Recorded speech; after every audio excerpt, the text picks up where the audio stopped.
To remove your background of your logo, you have to go to remove.bg and place your logo there. So I'm going to go to remove.bg to place the logo there now. So this is the site. Go to your browser and type out remove.bg, then you upload your image. Let's look for the image here. So this is the image I want to upload. It has a white background, so it's going to make it transparent, and that's how easy it is.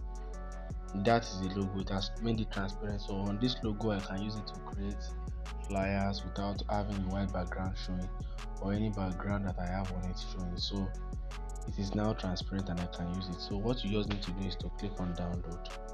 So when you click on download, it will download your picture for you, just like this. That's how you have your picture. Watch how I'm going to use this logo to design a business card in the next video.